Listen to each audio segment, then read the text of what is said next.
Everyone, welcome back to Kubrick Corner with me, Sean Wilson. There's a new courtroom drama out called Just Mercy, starring Michael B. Jordan and Jamie Foxx, which brings a really quite remarkable true story to light. Michael B. Jordan plays Brian Stevenson in this adaptation of Stevenson's memoir of the same name. He is a Harvard-educated young lawyer who turns his back on a potentially prosperous career to instead go to Monroeville in Alabama to give voice to wrongly convicted people on death row. He kind of feels that, this is his quest to go and do this, and also to serve the impoverished African American communities in in this deep South environment who have been overlooked and actively suffered racial prejudice as a result of systemic racism in the legal system. And when Stevenson arrives in Monroeville in the prison, he finds himself particularly intrigued by the case of Walter McMillan, played by Jamie Foxx. Walter McMillan, aka Johnny D, who was wrongly convicted for the murder of a white woman. Macmillan isn't interested in legal representation because he thinks that all of his previous lawyers haven't been invested in him and have let him down, and he thinks that Stevenson is going to be the latest in a long line of professionals who ultimately are going to take the money and then cut and run, basically.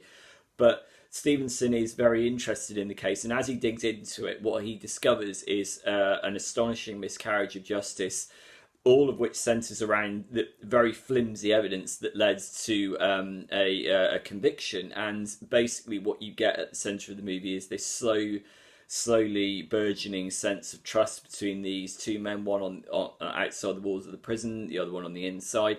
And what then fans out into a wider story of, as I said, sort of institutional racism, institutional prejudice. What happens when one ambitious young lawyer comes up against the weight of a corrupt legal system that has slowly been that has allowed kind of racial prejudice to fester within itself. There's a horrible irony in the movie in that the town in which Stevenson sets up his legal operation is the town that inspired To Kill a Mockingbird, and he is told repeatedly, you need to go and see the Mockingbird Museum because it's really quite remarkable. That's a kind of perverse sense of ignorance kind of underpins a lot of the interactions that Stevenson has between the various sort of white officials. And I thought this movie was actually really, really impressive. I went to a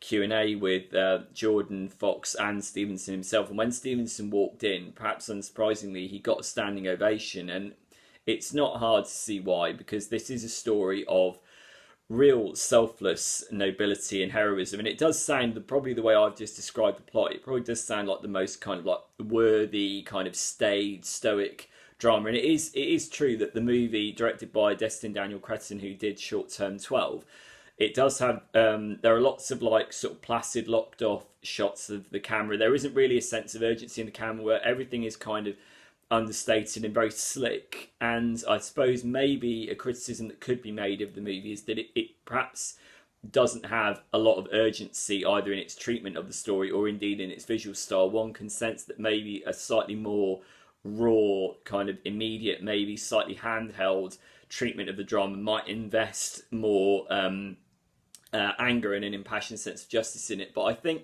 actually the film is very, very commendable for the fact that it isn't melodramatic, that it at many points there are opportunities to have characters sort of speechify in the way of so many legal movies, and this movie resists that opportunity. There are actually very, very few big grandstanding speeches. There's one towards the end, but I kind of felt, well, by this point the movie has kind of earned the right to be able to do that.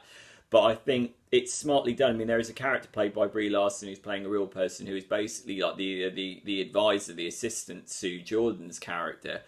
And you think, oh, okay, inevitably in any kind of ineffective legal movie, she would be the mouthpiece. The white character would be the one who would come out and actually give the big kind of like valedictory summation of what he's fighting for and what the film actually means. And the film doesn't do that. There is a conversation between the two characters at one point after something crucial has happened, but it's very underplayed, and I think it's very nice. I mean, it's a small role for Brie Larson. I imagine she did this because Destin Daniel Cretton gave her breakout role in Short Term 12, and perhaps she just wanted to repay the favour. I thought all of the performances were really, really good.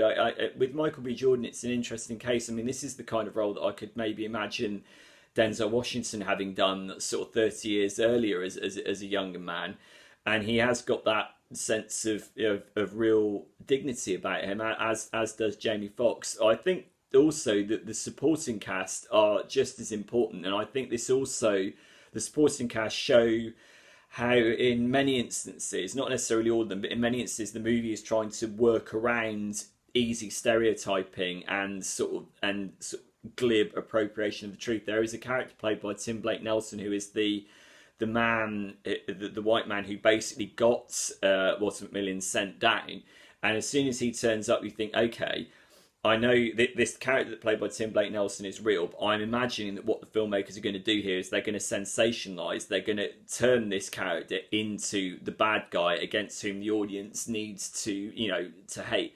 But they don't do that. It's presented very matter-of-factly, and Tim Blake Nelson's character actually, given I didn't know anything about the particulars of this case, Tim Blake Nelson's character didn't actually turn out to be the person I was expecting him to be, and it's all very well handled and clearly very well researched. Again, maybe a bit too subdued and too slick and a bit safe for its own good in terms of its treatment of the story, but I think in terms of bringing Stevenson's heroic abilities to the big screen, and I wasn't aware of him at all prior to hearing about this film, I think good. I'm glad the film exists. I think it honours his extraordinary work very, very well through the performances, through the screenplay, through the direction.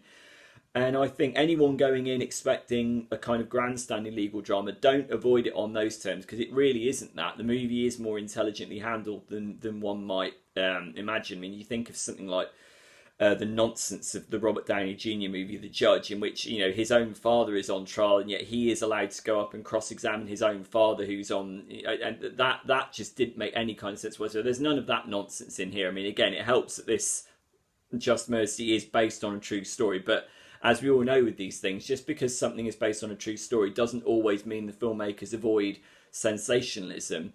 In this instance, I think they do brilliantly, and I would recommend Just Mercy for people who want sort of solid, sturdy, very emotive and very important drama based on a true story and based around issues that are obviously continuing to occupy the world at the moment. It's out now in the UK. And drop me a comment here at Kubrick Corner with your thoughts on it.